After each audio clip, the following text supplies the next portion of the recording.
तो आज की कक्षा में हम जानेंगे चर संख्याएं क्या होती हैं, इनका उपयोग हम कहाँ पे करते हैं। क्लियर है जी। तो देखिए, हम अपने दैनिक जीवन में प्रत्येक दिन हमारे चारों ओर बहुत सारी वस्तुओं को देखते हैं, बहुत सारी चीजों को देखते हैं, है कि नहीं।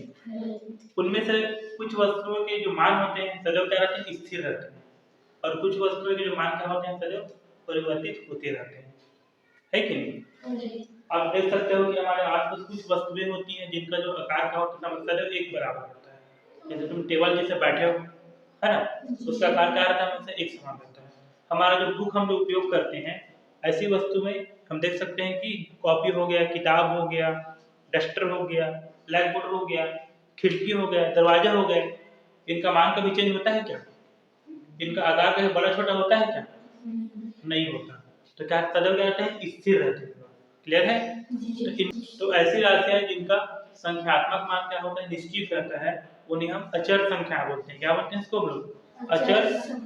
अचर राशियां, अचर संख्याएं कहते हैं। राशि ना बीज, उससे जब पौधा निकलता है धीरे धीरे उसकी लंबाई धीरे बढ़ती जाती है, बढ़ती नहीं बढ़ती।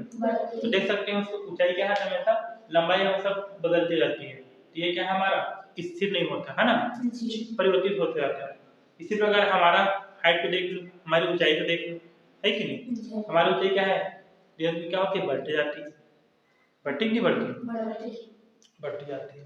अब एक और चीज देखोगे, बरसात के दिनों में क्या होता है, जिनके घर कुआं होता है उसके पानी की स्तर क्या होता है, धीरे धीरे तो ऊपर हो जाता है।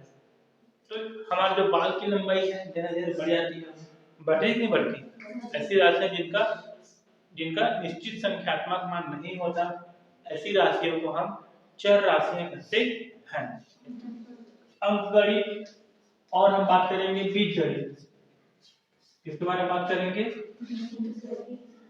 बीजगणित, ठीक है ना। तो अंकगणित में हम क्या करते हैं, अंकों को उपयोग करते हैं। किसका उपयोग करते हैं? अंकों का, जिसको हम क्या बोलते हैं, अचर राशियां बोलते हैं। क्या बोलते हैं इसको? राशियां, ठीक है ना। लेकिन बीजगणित में क्या करते हैं हम लोग, चरों का उपयोग करते हैं। किसका उपयोग करते हैं? जिसको हम क्या बोलते हैं, चर राशियां। क्या बोलते हैं इसको जी? राशियां, है ना। चर राशियां क्या कहती हैं, 1 2 3 4 जितनी भी संख्याएं होती है उसका हम उपयोग करते हैं। बीजगणित में क्या करते हैं उपयोग हम लोग, x y z u v t and so on, है ना। तो ऐसे हम क्या करते हैं, चिन्हात्मक या अक्षरों का उपयोग करते हैं संख्या का बदलने, ठीक है ना, क्योंकि इनका मान हमेशा बदलते रहते हैं। अंकगणित में जो उपयोग करते हैं हम उसको बीजगणित रूप में दर्शा भी सकते हैं। कैसे देख लो, ठीक है। पहले एग्जांपल दे रहा हूं मैं, ठीक है। बाद आने वाली संख्या, कौन सा संख्या की संख्या के बाद आने वाली संख्या, ठीक है ना। जैसे जैसे 10 के बाद क्या आएगा, 11 आता है, तो क्या जोड़ेंगे हम उसमें, एक जोड़ देंगे तो 11 मिल जाएगा मुझे, है ना। 100 के बाद क्या आता है, 101 आता है, तो हम क्या करते हैं उसमें एक जोड़ते हैं। तो बोल सकते हैं कि मुझे किसी संख्या का बाद की संख्या निकालना है ना। तो सब क्या जोड़ते हैं उसमें, x जोड़ते हैं। क्या जोड़ते हैं उसमें, x। ये क्या हमारा अंकगणित की बात करें, है ना। यदि हम बीजगणित की बात करें तो मान लेते हैं वो संख्या क्या है, x है। क्या है वो, मुझे नहीं पता संख्या कौन सा है, क्या मानूंगा उसको मैं, x मानूंगा। तो उसमें x को जोड़ूंगा क्या निकल जाएगा, उसकी बाद की संख्या मिल जाएगी। क्लियर है। इसी प्रकार मुझे कोई पूछ दिया, मान लो कि संख्या के पहले की संख्या बताइए, है कि नहीं, कि संख्या की पूर्व की संख्या बताइए, तब हम कैसे करेंगे। तो हम क्या करेंगे उसमें हमेशा 13 का पहले संख्या बताइए, बोल क्या करेंगे उसमें 1 को माइनस कर देंगे। किसको माइनस कर देंगे, 1 को। तो 13 माइनस 1 कितना जाएगा, 12। आगे समझ में जी। इसको हम परवर्ती संख्या बोलते हैं, इसको बोलते हैं पूर्ववर्ती संख्या, जो पहला निकालते हैं, ठीक है ना। इस पर मुझे बोल दिया कि 99 का पहले संख्या बताइए, कितना होगा, कितना होगा, 98, है कि नहीं। हमने क्या किया, 1 माइनस कर दिया, ठीक है ना। यहाँ पे हम संख्या ले रहे हैं ना, लेकिन मान लो कि संख्या हमको नहीं पता, कोई से भी संख्या हो सकता है। मान लो किसी भी संख्या का हमने को एक कम निकालना है, तो क्या कर सकते, दर्शा सकते हैं उसको इस रूप में, ठीक है ना। उस संख्या को क्या मान लोगे, भाई मान लोगे, उसमें से 1 को माइनस कर देना, तो क्या निकल जाएगा उसका पहले की संख्या या उसकी पूर्ववर्ती संख्या हमको प्राप्त हो जाएगी। तो हम इसको अंकगणित में ऐसे लिखेंगे, तो उसको हम बीजगणित में इस रूप में लिखेंगे, संकेत के माध्यम से लिखेंगे, है ना। इस प्रकार सम संख्या,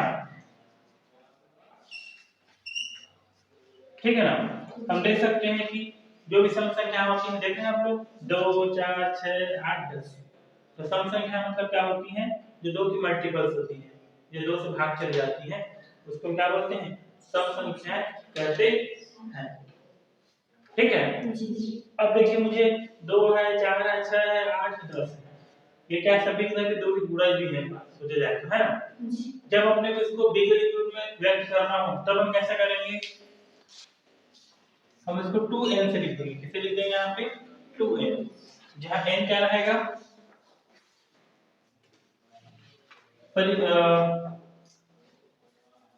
प्राकृत संख्या क्या रहेगा, प्राकृत संख्या किसको बोलते हैं, प्राकृत संख्या जो एक से शुरू होते हैं, 1 2 3 4 आगे बढ़ते जाओ, ठीक है ना। इस प्रकार से अपना क्या निकल जाएगा, सम संख्या अपने को प्राप्त हो जाएगी। क्लियर है जी। किसके बारे में बात कर रहे हैं हम लोग यहाँ पे, सम संख्या ना जी। ठीक, ये कौन संख्या था, पूर्ववर्ती, कौन सी संख्या था जी, पूर्ववर्ती। ये कौन था, परवर्ती, परवर्ती माने कि बाद की संख्या, पूर्ववर्ती माने कि पहले की संख्या, ठीक है जी। इसी प्रकार सम संख्या हो गया ना। इसी प्रकार हम विषम संख्या को भी दर्शा सकते हैं। विषम संख्या किसको बोलते हैं जी, 1 3 5 7 9 एंड सो ऑन, ठीक है। 1 3 5 7 9 विषम संख्या जो 2 से विभाजित नहीं होती उनको क्या बोलते हैं, विषम संख्या कहते हैं। इसको डायरेक्टली यहाँ पे लिख रहे हैं, तो जब उसको संकेत के रूप में लिखेंगे तो क्या वो किस में जाएगा, फिर बीजगणित में जाएगा, किस में जाएगा जी, कैसे लिखने में, उसको देखो ध्यान से, 2n + 1 लिख सकते हैं इसको, ठीक है ना, या 2n - 1 लिख सकते हैं, ठीक है। बात समझ में आया, जहां n क्या हो जाएगा तुम्हारा, प्राकृत संख्या, क्या हो जाएगा जी, प्राकृत संख्या, ठीक है ना। इसके लिए, ठीक है, और इसके लिए तो पूर्ण संख्या क्या आ जाएगा, पूर्ण संख्या किससे शुरू होती है, 0 से, 0 1 2 3 4 होती है, ठीक है ना, और ये होती है तुम्हारी 1 से, 1 2 3 4 एंड सो ऑन, ठीक है जी। आगे तक बढ़ा लेंगे उसको, ये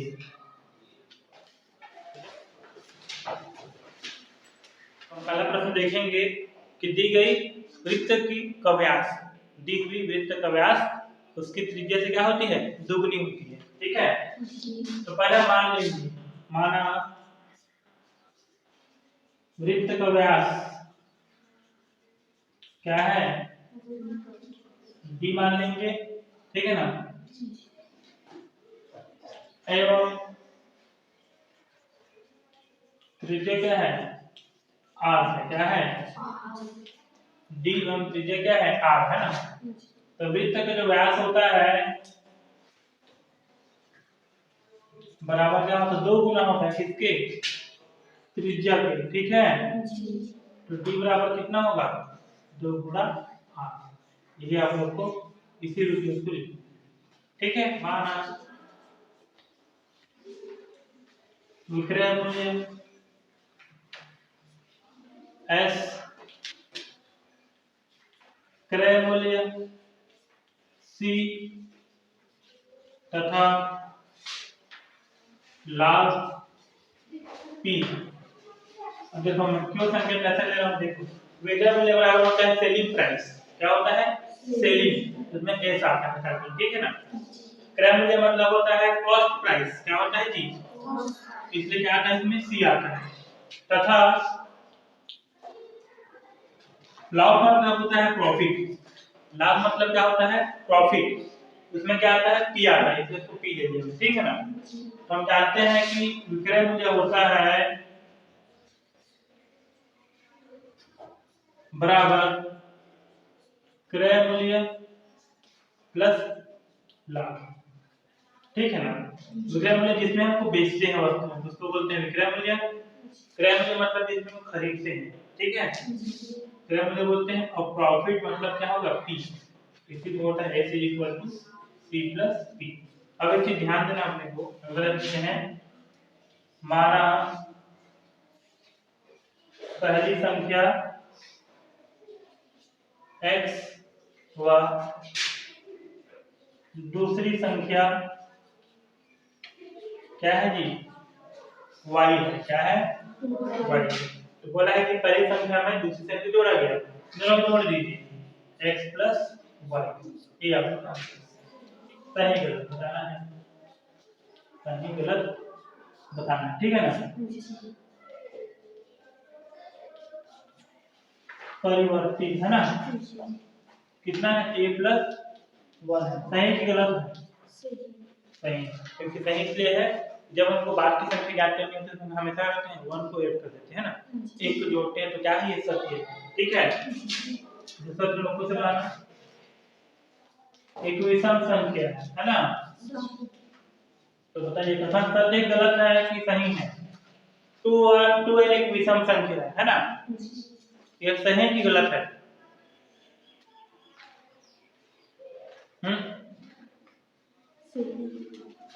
गलत है। क्या है, क्यों गलत है, क्योंकि 2n किसके लिए लेते हैं हम लोग, सम संख्या के लेते हैं, है ना। तो प्लस सत्य कथन क्या होगा इसका,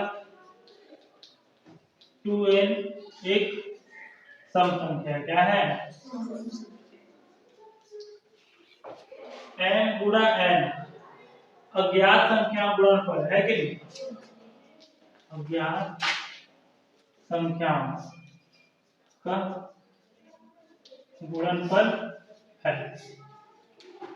ध्यान रखेंगे अपना बोला वाला, n गुणा n अज्ञात संख्या गुणनफल है, ठीक है ना।